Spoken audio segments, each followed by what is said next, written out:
Puji Tuhan, salam sejahtera di dalam kasih Kristus, Bapak Ibu Saudara, dimanapun kita berada, khususnya keluarga GPDI El Sadai Magelang.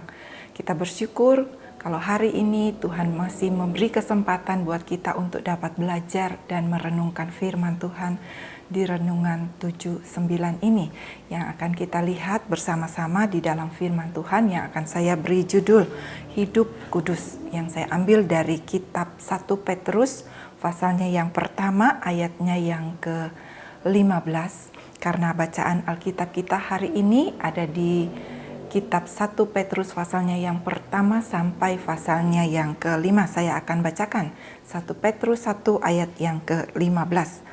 Berkata demikian, "Tetapi hendaklah kamu menjadi kudus di dalam seluruh hidupmu, sama seperti Dia yang kudus yang telah memanggil kamu." Kita sebagai orang-orang yang percaya kepada Tuhan, Tuhan menginginkan hidup kita itu, kehidupan kita sebagai orang percaya adalah hidup kudus. Nah, Bapak Ibu Saudara yang kekasih di dalam Tuhan, di sini Rasul Petrus menulis suratnya yang pertama ini kepada orang-orang percaya yang tersebar di beberapa daerah pada zaman itu, di mana mereka yang hidup pada zaman itu adalah sebagai pendatang. Dan di sana Rasul Paulus mendorong mereka untuk hidup kudus. Mereka yang sudah percaya kepada Tuhan, Rasul Petrus mendorong mereka untuk hidup kudus. Kenapa? Karena hidup dalam kekudusan dan tidak bercacat adalah merupakan kehendak Tuhan bagi setiap manusia. Karena di dalam Kejadian pasalnya yang pertama ayatnya yang ke-27 di sana dikatakan Tuhan telah menciptakan manusia menurut gambarnya. Tetapi kalau kita membaca di pasal yang ketiga dalam kitab Kejadian, manusia itu telah jatuh ke dalam dosa. Dan itu sebabnya Tuhan yang adalah kudus, Dia pun menghendaki manusia kudus seperti dirinya. Dan itu sebabnya kalau kita membaca di ayatnya yang ke-16 ini, di dalam pasal yang pertama, kitab 1 Petrus ini juga dikatakan, sebab ada tertulis, kuduslah kamu sebab aku kudus. Kudus berarti berbeda. Ayat ini di dalam bahasa Ibraninya, kudus dalam ayat ini dalam bahasa Ibraninya disebut kados, yang berarti naik lebih tinggi, atau berada pada standar moral yang tinggi, atau berada dalam kemurnian. Nah, Bapak Ibu Saudara yang kekasih di dalam Tuhan, di sini Tuhan memanggil kita sebagai orang yang percaya, dan Dia menghendaki kita untuk hidup sesuai dengan standarnya Tuhan. Level hidup kita naik ke arah Kristus, yaitu kita hidup sebagaimana Kristus hidup, dan kita berpikir juga sebagaimana Kristus berpikir. Tetapi karena manusia telah jatuh ke dalam dosa, maka cara hidup manusia itu berbeda dengan cara Allah. Cara berpikir manusia itu berbeda dengan cara Allah berpikir. Nah, itu sebabnya Bapak Ibu Saudara, menjadi orang percaya bukan berarti kita bebas dari dosa, kita kebal dari dosa. Tetapi ada hal-hal yang harus kita lakukan agar supaya hidup kita sebagai seorang yang berdosa yang telah diselamatkan oleh Tuhan semakin dimurnikan oleh Tuhan. Dan kita perlu untuk selalu belajar hidup dalam kekudusan. Nah, Bapak Ibu Saudara, bagaimana agar supaya kita dapat hidup kudus dan mempertahankan iman percaya kita kepada Tuhan Yesus di dalam dunia yang penuh dengan tantangan ini?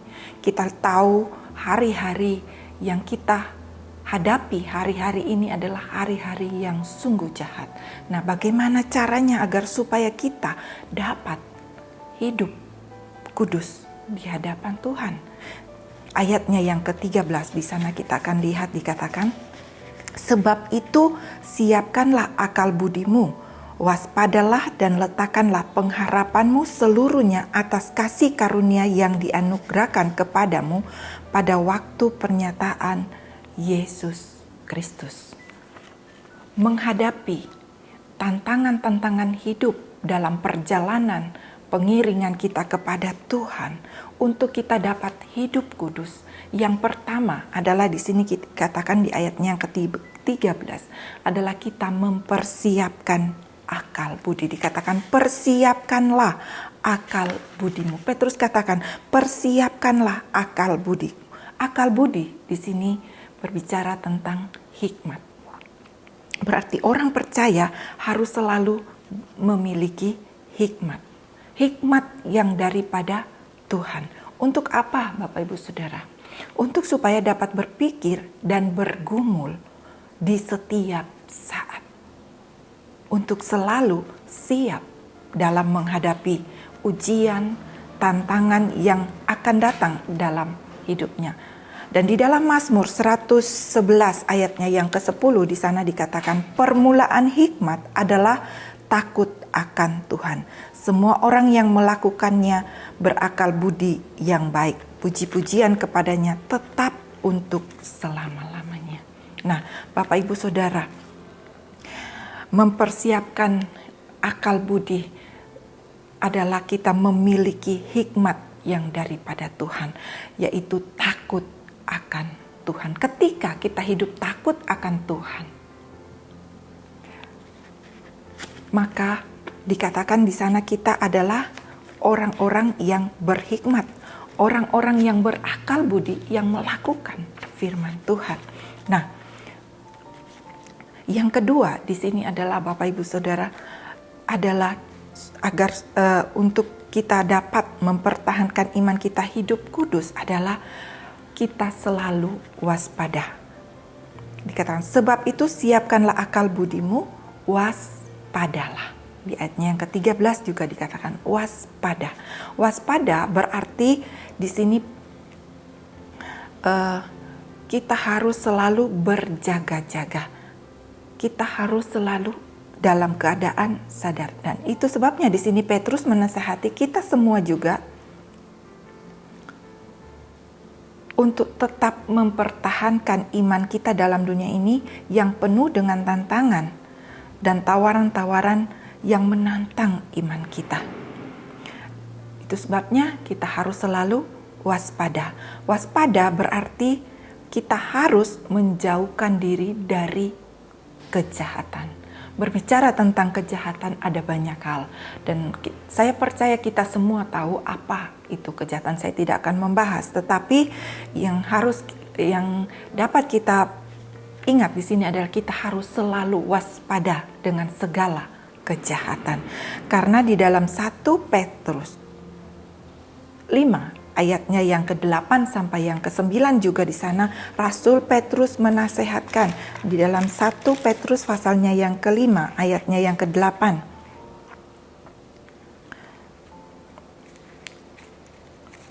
Sampai ayatnya yang ke-9 dikatakan demikian, sadarlah dan berjaga-jaga lawan musuh iblis, berjalan sekeliling sama seperti singa yang mengaum-ngaum dan mencari orang yang dapat ditelannya. Lawanlah dia dengan iman yang teguh, sebab kamu tahu bahwa semua saudaramu di seluruh dunia menanggung penderitaan yang sama. Di sini Bapak Ibu Saudara,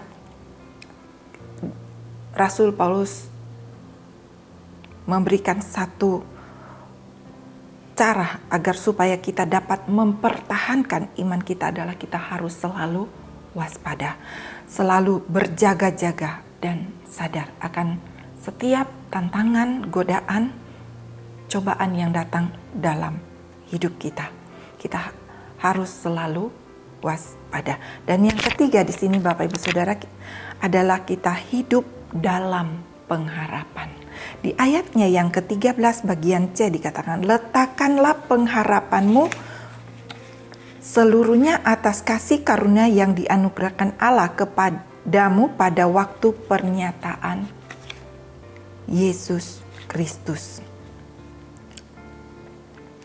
Orang yang hidup dalam pengharapan inilah yang akan memampukan untuk kita dapat hidup kudus. Tetapi sebaliknya, orang yang tidak hidup dalam pengharapan, sesungguhnya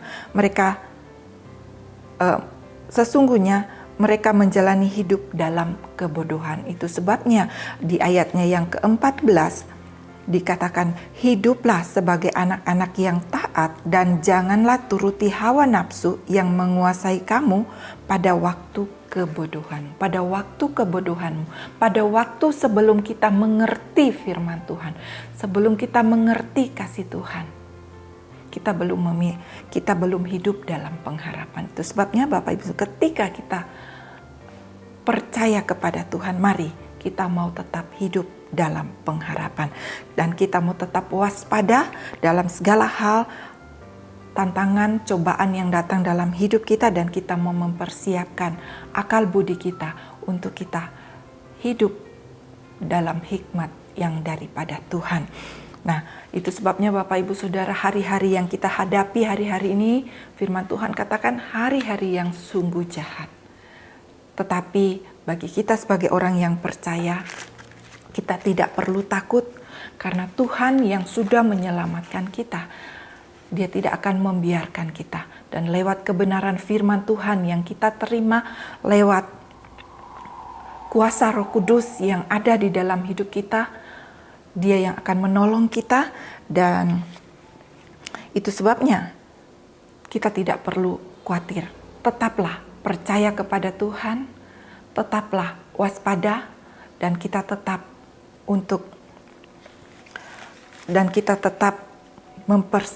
kita tetap hidup dalam hikmat, memiliki hikmat yang daripada Tuhan, dan kita mau serahkan seluruh kehidupan kita kepada Tuhan. Dan Rasul Petrus juga katakan di dalam 1 Petrus 5 ayatnya yang ke-7 dikatakan, serahkanlah segala kekhawatiranmu kepadanya sebab Ia yang memelihara kamu. Ketika kita serahkan hidup kita kepada Tuhan, seluruh hidup kita dengan satu pengharapan kepada Tuhan, dan hidup dalam kewaspadaan dan penuh hikmat yang daripada Tuhan, maka di sana kita akan mendapatkan hidup kudus di hadapan Tuhan. Kita dapat mempertahankan hidup kudus di hadapan Tuhan. Puji Tuhan. Bapak Ibu Saudara, mari kita berdoa, kita menyerahkan hidup kita dalam pimpinan kuasa Roh Kudus, biar Tuhan yang menolong kita. Bapa di dalam surga, kami bersyukur buat firman-Mu pada saat ini yang mengajari kami untuk hidup kudus di dalam Engkau, di tengah-tengah pengiringan kami kepada Tuhan. Itu sebabnya ya Tuhan, tolonglah jemaat GPDI El Shaddai Magelang dapat menjaga supaya tidak menjauhkan diri dari kasih karunia Allah, agar jangan tumbuh akar pahit yang menimbulkan kerusuhan dan yang mencemarkan banyak orang. Dan itu sebabnya bawa kami terus Tuhan untuk mengerti setiap rencana Tuhan dalam hidup kami, untuk kami dapat mempertahankan iman kami, hidup kudus di hadapan Engkau. Terpujilah nama-Mu Bapa, dalam nama Tuhan Yesus Kristus kami mengucap syukur. Haleluya. Amin.